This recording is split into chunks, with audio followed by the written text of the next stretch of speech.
When you finish the analysis, you move towards treatment.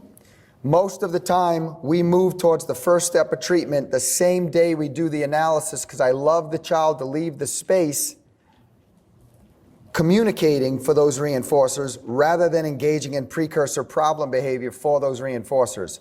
So I really like to end the day on simple functional communication training. So,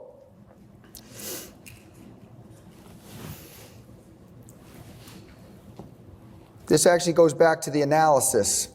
When you do the interview and you figure out what are the conditions you're going to emulate, I mentioned this yesterday to someone's question, it's the 2 C's of context. The 2 C's of context mean you want to teach under the most challenging of conditions that are convenient for you to emulate and replicate.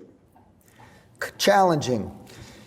If staff describe that the EO is really strong here, giving up the iPad is the hardest thing for that child, and doing algebra is the hardest thing for that child, then we want you to emulate that in the analysis rather than something that's a little lighter. In other words, there's some problem behavior when you ask them to stop drawing, and there's some problem behavior when you ask them to do reading. You don't want to teach where there's sometimes a problem. You want to teach where there's always a problem. You want it to be challenging. And the reason being, and it'll make sense, if you teach under the conditions under which the child is the most fired up, you're likely to get generality without much programming. By contrast, if you teach where the fire is barely a glimmer, the real tough situation is going to require some active instruction, and it's not going to go there accidentally. So please find the challenging context to emulate in your analysis, and then obviously use it for your treatment context. Convenient. What I mean by convenient is when people say, well, it happens, he's most fired up when his sister takes his iPad. Not convenient to emulate, too much risk, might have to do it in the home, or when peers are involved. And by peers, I don't mean fruit. It's the way my accent, I mean P-E-E-R-S. I won't have peers involved. I won't do it in the shower, on the van, in the community, in the church, at Denny's buffet. When they describe those as real troublesome contexts and they want the child to be effective in those contexts, I still make note of it, and they become our generality context. After we've built the skills, we will go there, but we won't build the skills there. So be practical. Find a context to build the skills in that you can safely emulate and live in for 25 to 30 therapy hours. Okay. Once you get that context, you do the analysis. Like we talked about yesterday, everything goes swimmingly. You're going to move to FCT. For some kids who have language, all you need to do is say, listen, little man, when I stand up and I'm about to take your stuff and ask you to go clean up or play quietly, all you got to do is say my way. Don't let me trick you. Let's practice. Go down, stand up, give a prompt. Within minutes, this goes on. Brandon will show us this example. This is how long it took Brandon to do this, a few 5-minute sessions.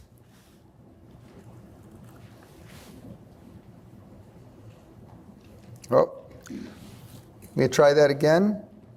Go up, go down. Here we go. Brandon's FCT video. Oh, there's a car. Oh, there's a car. And a fox. And he's working on articulation. Oh, I need these actually. Go read a book. Oh, here you go. Sorry, I didn't know you wanted to do things your way. Sure thing. Whoa. That's it. There's no fire here, okay? But please know that getting it to be this smooth does depend on making some really good decisions in the beginning. I can't emphasize enough that treatment failures in the very beginning of FCT are quite common.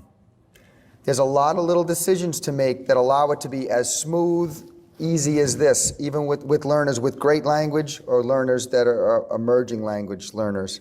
So let's talk about some of those things. The first thing, please make sure the response is super simple. Even if the child has a super high IQ, don't try to get everything done in the first implementation of FCT.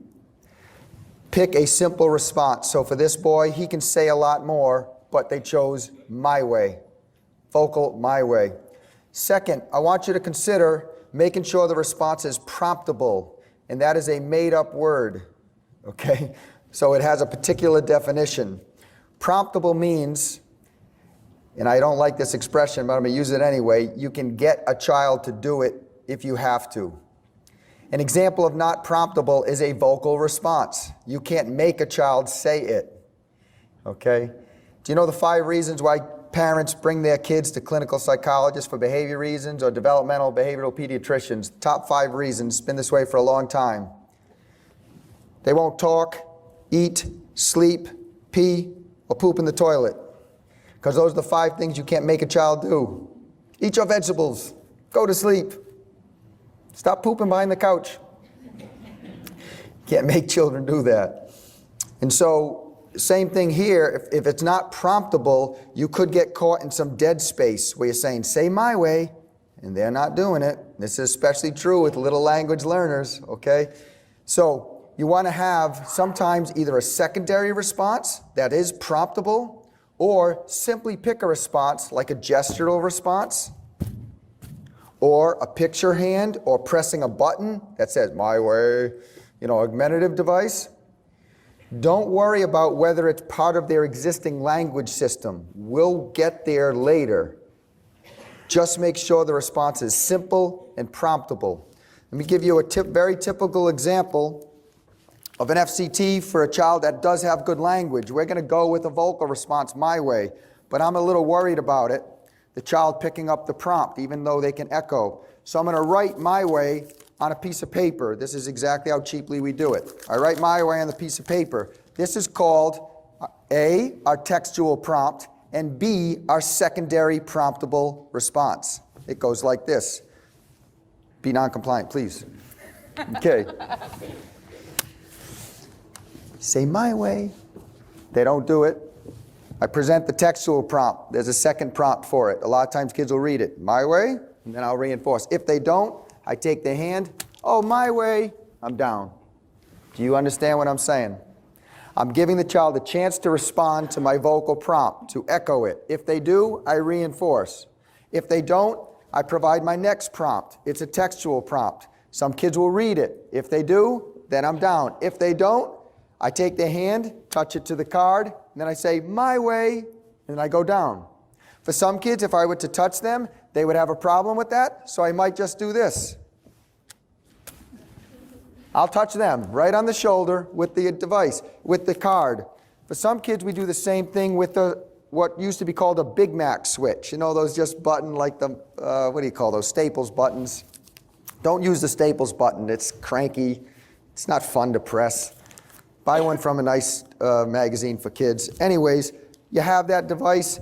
Kids want to touch that. It's a big, beautiful orange target. You know what I mean? And it feels good to touch, and they touch it. If they don't, again, I might just press it right on them. I'll press it on their foot, on their shoulder. We'll have fun with it. So sometimes I'll even do the response for the child. What you want to make sure is you don't have dead space.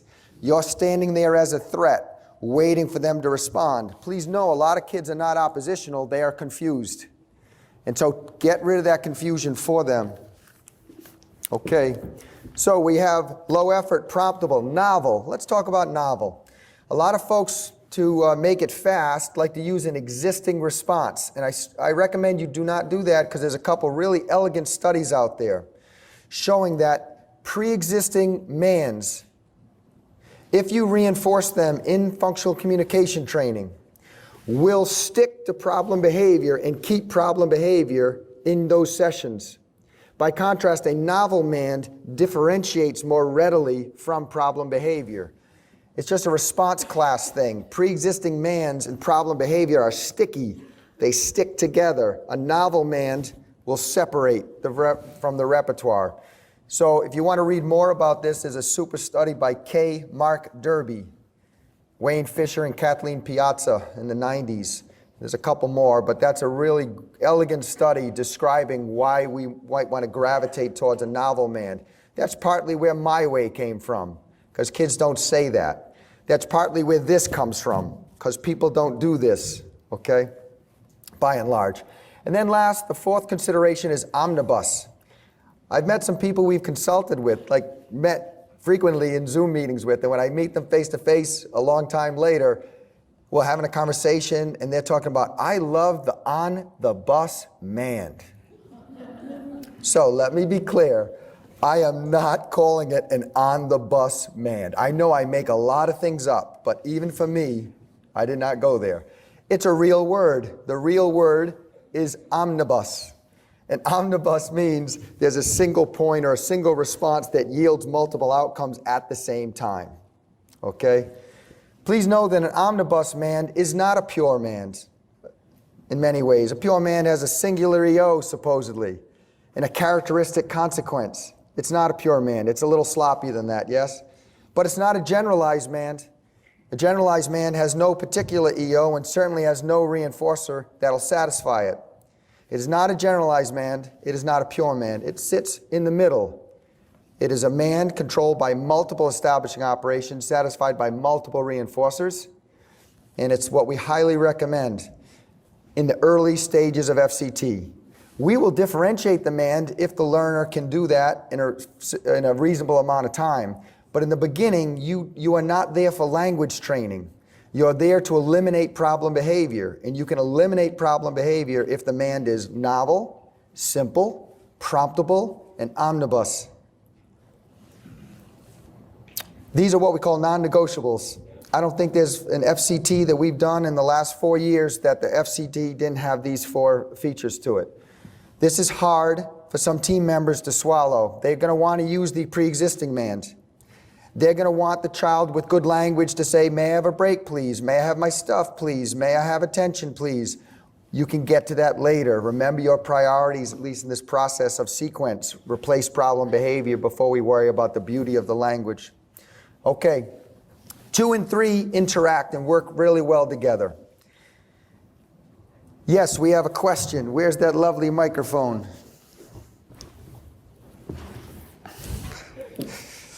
I noticed that some of the people I'm working with put tape on certain buttons so I won't screw up any of their technology. And they think I don't know that, but I do know that, and I really appreciate what you did.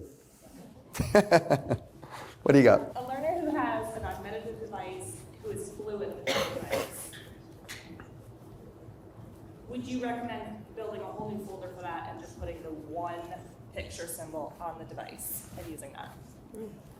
It's an excellent question. Thank you. I know it's not satisfying when we say it depends, but it really does depend. My preference for a learner that is super fluent with PECs, has a book with text strips or Proloquo to go and has a wonderful fluency with Proloquo to go, I still recommend that we try to get a vocal response or a gestural response. And then when we transition to reinforcement, the device is available and then they can man for everything else. I prefer, again, the quick response to disappointment. I worry when it relies on a device that may or may not be within arm's reach. I worry about it when it depends on a device that requires it to be properly charged. I worry about PECs books that may not be attached to the learner. And so I really prefer the response to be ultimately gestural or vocal. And then when we reinforce it, we might then give them their language device or make sure they can then use it to then continue the conversation and engage in additional mans. Now, would it be a mistake to do what you said, which I liked a lot, is take the multiple button screens down a level and have just kind of a big nuclear button on top, and it's just my way, big? Sure. But again, I think ideally we want it here or here. And it doesn't mean we're moving away from their language system. I think as a field, and most SLPs that I've worked closely with would agree with this, language doesn't need to be in one format, right? Good SLPs understand it doesn't have to be anchored to one format. And so we all communicate in multiple different ways. And there's different reasons why a format will be appreciated under certain conditions. And I appreciate the speed with which someone can communicate for this early part of our social interaction. And the rest of it, I need more precision. And that's where Proloquo to go comes in. I need more precision. That's where PECs might come in. In the beginning, I don't need precision. I need speed. I need accessibility. And that's why I like vocal or gestural. Okay.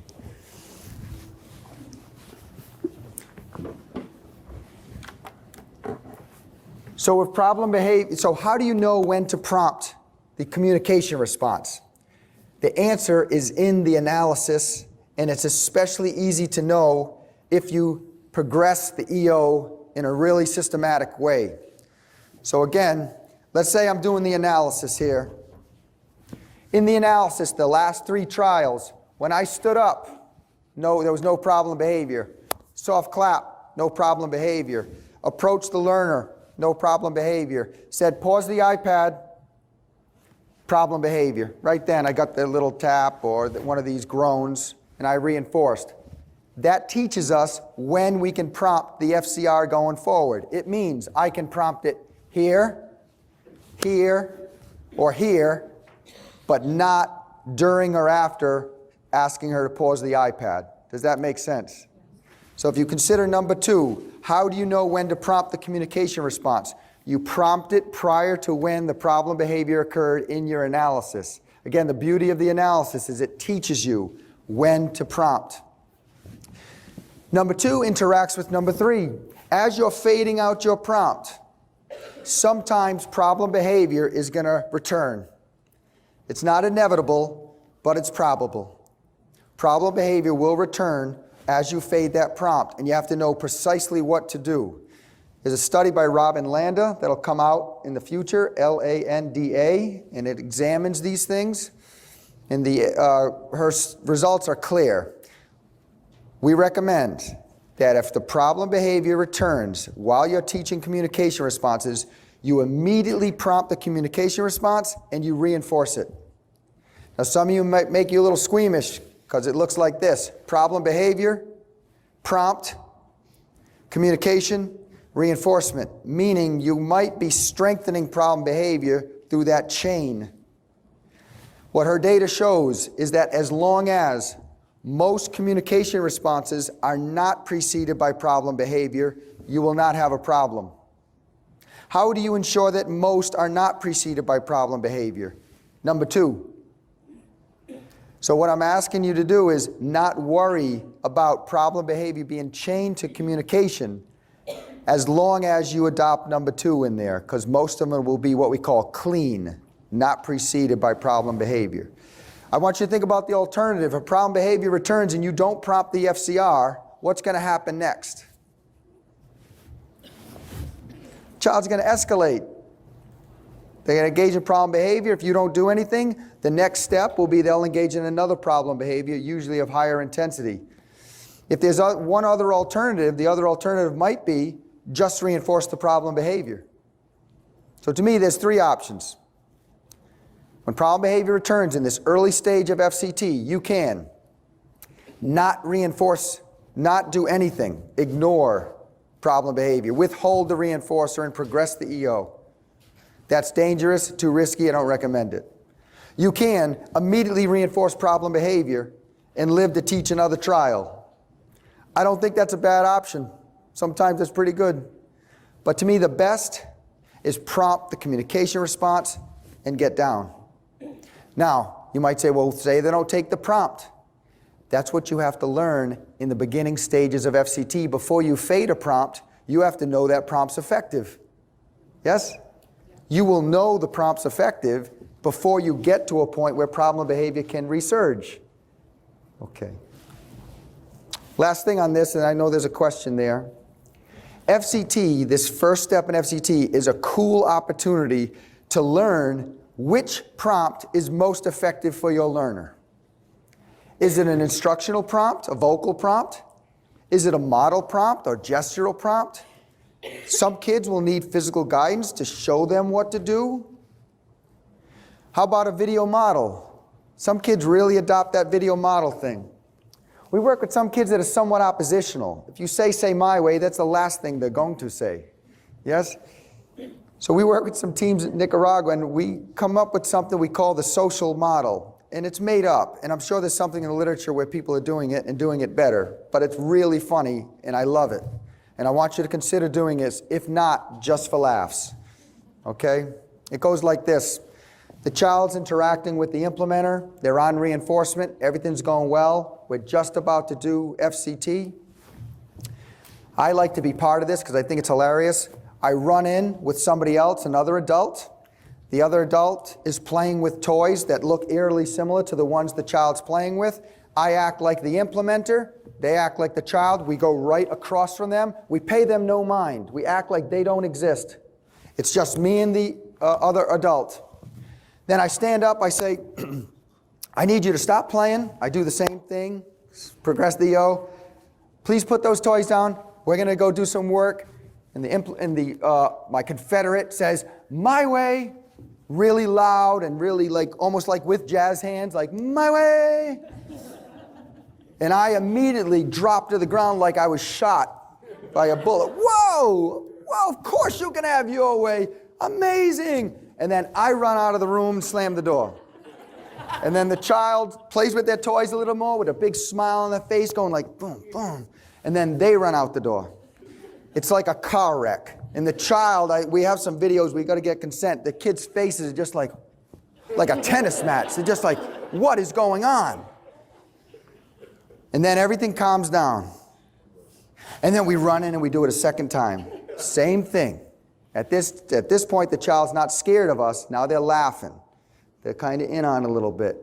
Then the implementer does the same thing with the child, and the child often will emulate what he just saw. What I'm trying to get at is this. In FCT, you're not just replacing problem behavior with an alternative response.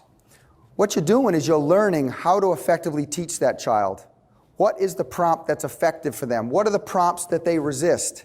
If you touch them and they give a quick resistance, you know that you're probably not going to use physical prompts anymore. You give a model prompt and they're not even in the neighborhood of seeing it. So this is a time to understand what's the effective prompt, because then you can use that to teach the tolerance response. You might use that when you're at the table working on academics. So pay attention, I guess, is what I'm asking you to do. In FCT, there's a lot of nice opportunity to learn there. Okay.